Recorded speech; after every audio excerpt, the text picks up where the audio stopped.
Early in August 1965, workmen were busily rushing to completion the first phase of the complex of buildings that would permit an early dedication and opening of Simon Fraser University. Uniquely located on a mountaintop 1,200 feet above the municipality of Burnaby, British Columbia. 1965, a time when even conservative governments invested in education. It was a time when traditions were being openly challenged.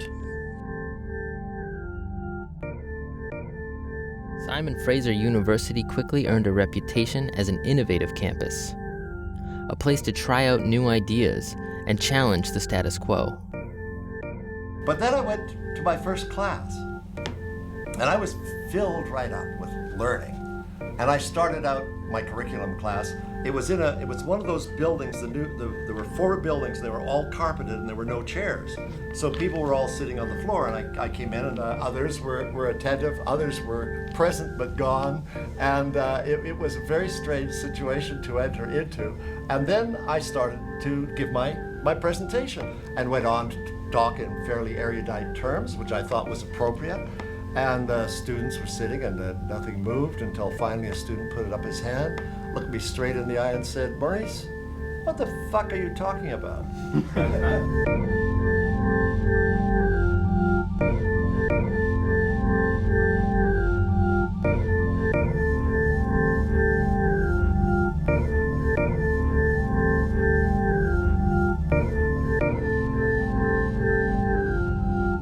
We began as a social movement. The university as a social movement. University ought to be a place where people can try out new ideas. Certainly we were given a mandate to do interdisciplinary and experimental things. It should be progressive in every single discipline.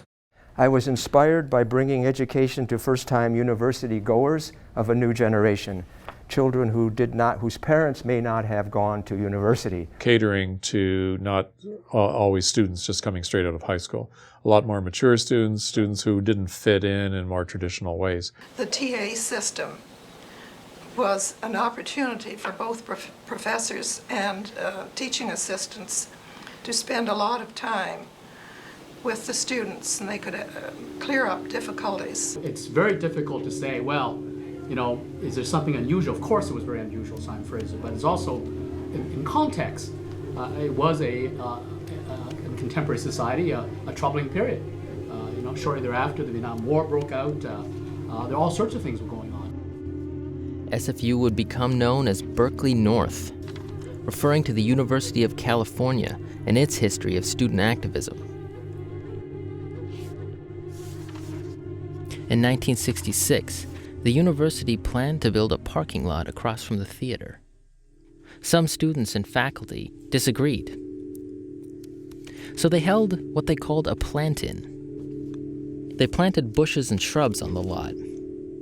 Campus architect Arthur Erickson dubbed it Flower Power in Action. The garden was paved over, and Chancellor Shrum told Erickson to stay out of it. In 1966, a demonstration was organized to protest the construction of a Shell gas station on campus. A rally in September attracted 1,000 students. The station was eventually built and stayed in operation until 1999.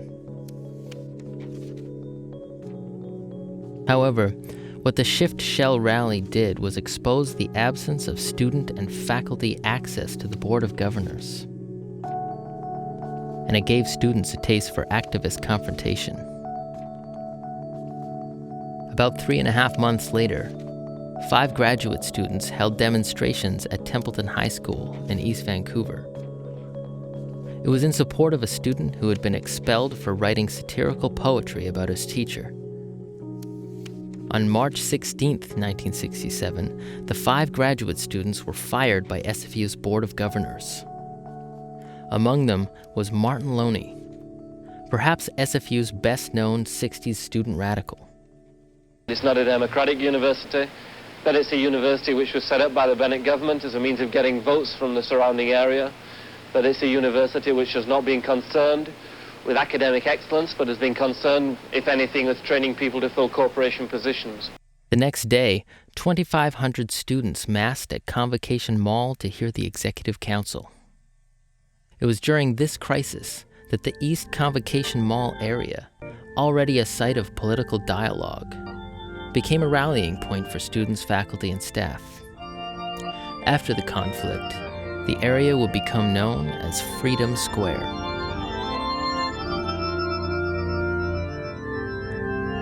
A series of rallies were held at Freedom Square in support of the fired TAs. Speeches were given from soapboxes, and the following Monday, the TAs were rehired. An important victory had been won. We were part of the triangle, Columbia, Berkeley, Simon Fraser. I mean, it was not trivial. There was all hell breaking loose up here. And some days it was violent to walk down just to move through the campus. And there was always something happening. Every day there was something happening in Freedom Square and in other places. Students were on the move. They were organized, they were moving, they had good leadership. In November 1968, 180 students, led by Loney and the Students for a Democratic University, occupied 4 floors of SFU's administration offices in the library building. They were protesting the university's policies on transfer credit. President Kenneth Strand decided to call in the RCMP at 3 a.m. on a Saturday. After 3 days of occupation, 114 students were arrested. The moment when the president felt he had to call in the police was a pretty traumatic moment on campus. The extreme radicals didn't seem to care what the cost would be to themselves or other students. They were doing this for the good of society. Whether such dramatic student action was required or not, the university would look into and solve many of the transfer issues.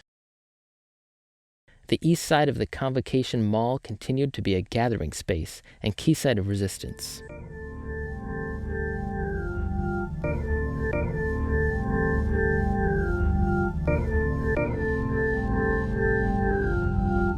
In the summer of 1967, the Student Council had purchased a plaque that was to be attached to a speaker's lectern and installed in Freedom Square. This was to acknowledge and symbolize the mass rallies held in the East Convocation Mall. 62 by 39 centimeters, 1 centimeter thick.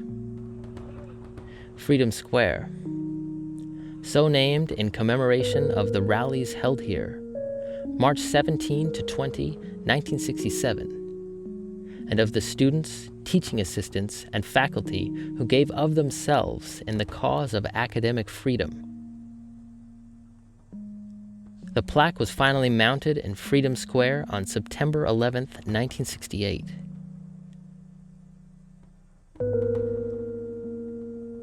As a piece of SFU's history and a crystallization of student engagement, the plaque's habit of disappearing has come to symbolize a place with a mysterious past. Almost as soon as it was installed, UBC engineers stole the plaque, replacing it with a satirical replica. The engineers were playing a prank, but the plaque was soon lost, bouncing around in the trunk of someone's car, serving as a TV stand. It was finally returned to SFU in 1990 at the behest of the SFU Alumni Association. It then promptly disappeared again into the administration's vaults. In 1999, a student activist named Amanda Camley successfully lobbied to have the Freedom Square plaque returned to its rightful place. She was trying to find Freedom Square because I don't think she knew in the beginning exactly where. I had to ask around. Yeah, which part of the university is it? As a symbol of SFU's past, the plaque is currently nowhere to be found in Freedom Square. It's gone again. And I raised that question With who? with the president. With the president recently? Yeah, Well, within the last 2 years, because I've been walking across the campus and it wasn't there. Yeah. And I mentioned, well, he wasn't aware at that point that it should be there. You know. This is Pettit? Yeah. Yes. But he was interested in doing something about it. I decided to try to locate it. After doing some research in the SFU archives, I received a tip that the plaque was currently in the custody of SFU Facilities Services. I am working on film and for a class, and I'm going to get a shot of the Freedom Square plaque. I heard you had it here. Is that true? Freedom Square? Yes. Yeah, it's probably been put away here. I thought it was out there, but you're told that it's not. Oh, where? At the Freedom Square. No, not there. Okay. No, you're thinking of another spot where there's a plaque. There is a plaque there, but it's not the Freedom It's Square not the plaque. one, yeah. It used to be like a podium thing, and students, like back in the 60s, when we were a little more radical, actually there were students who done Stephen, if it's here, It's a small thing, right? It's not like a big, you know. I've never seen it where.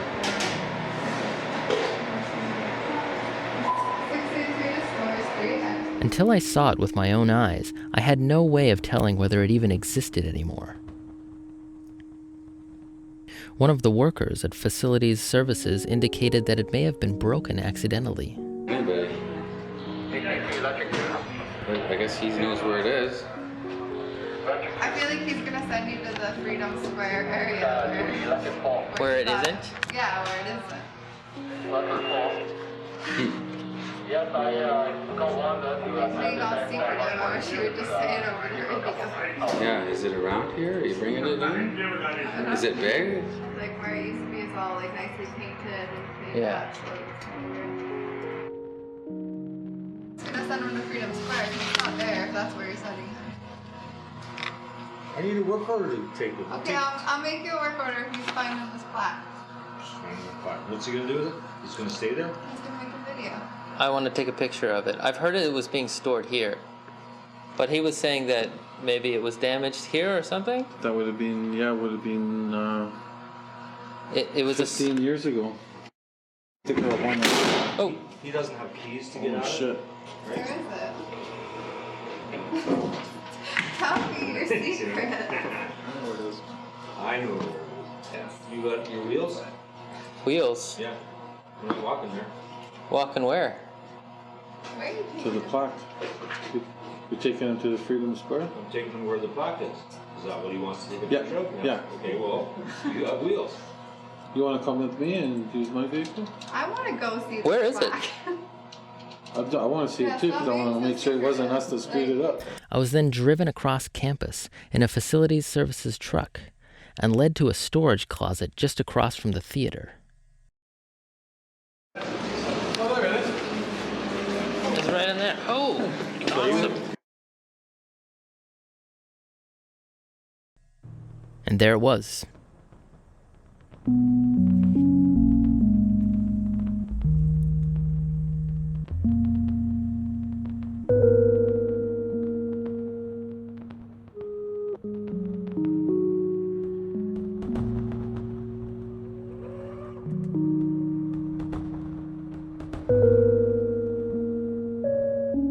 I would want to know from you whether you still feel some of that history as you go about the university, or is it possible to go there and now and have no sense that there is a past?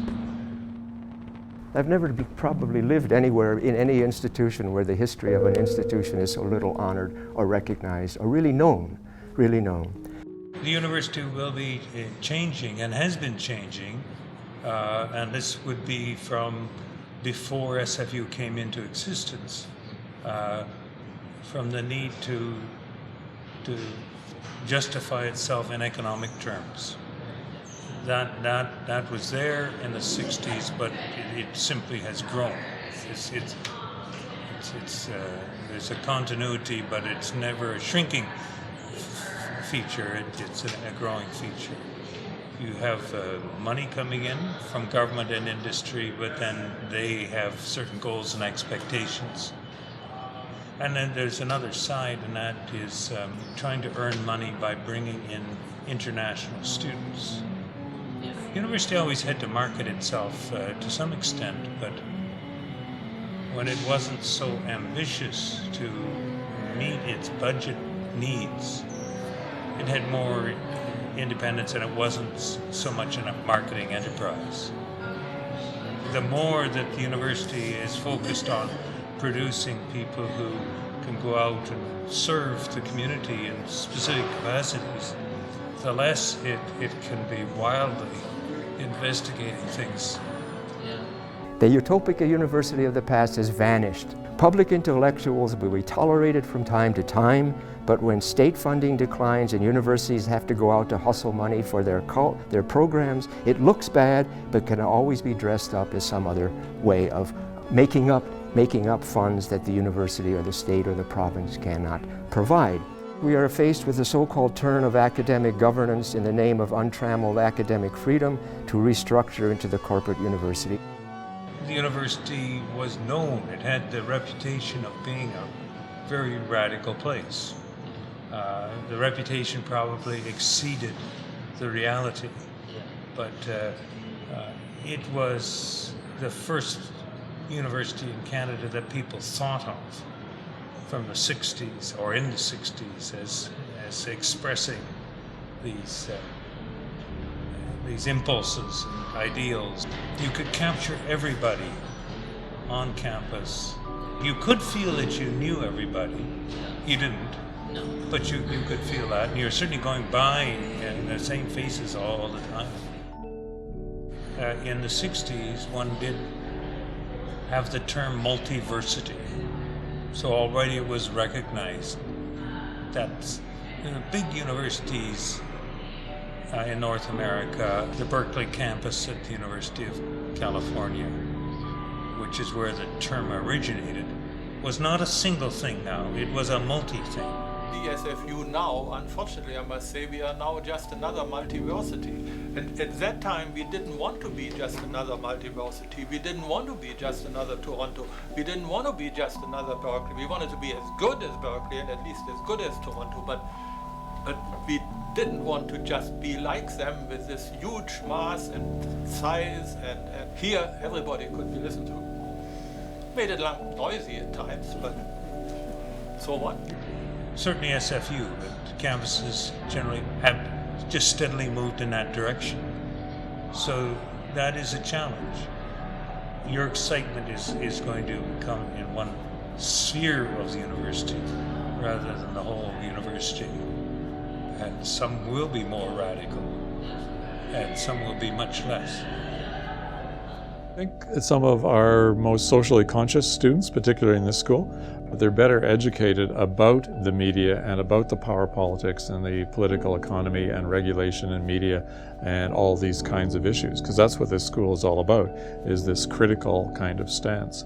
I'm not sure that that really existed in the 1960s. I think it was just a product of the times and, student unrest. I think it was probably a much more naive and idealistic kind of radicalism and not based so much on within the teaching program and the research program to actually understand at a deeper level how complex these issues are. I frankly think students are better prepared. There certainly are many things for people to be concerned about today. There's no shortage of things. Trying to find your focus might be that. I mean, it's also a harder thing, probably, to get the attention of the whole campus on one issue or one packaged set of issues, which is what it was. Because there are so many targets that people may be concerned about, and the university is so big. There is a natural rise and fall in activity. So if now SFU is old enough, so you could probably track back and see that many times. The state of the university now, it seems to me, a rather sad story that there is so much potential to be unique and exciting in the first 4 or 5 years. And then, not just the dullness, but the sameness, as if you modeled itself on other good universities, and that possibility for being different was lost after the first 4 or 5 years. Its spirit of place on a mountain inside of now aging concrete, and a design that from the beginning doomed us to fragmented souls wandering around listening for the wind coming from the east and bringing snow. It was an innovative, an extremely interesting, innovative university, but radical in terms of its the conventional understanding of radical. Not really. Not really. The campus. If student protests did or did not result in lasting shifts, what can be inferred about North American, Canadian academic culture and globalizing educational movements now? In other words, where are those 60s movements now?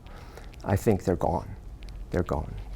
My first day was a Monday, and I was walking in the mall, and Martin Loney, if you remember Martin Loney, I'm sure you do, was giving a talk in the mall, and what he was talking about is that this manager they hired from Toronto to take over the university, which of course I didn't.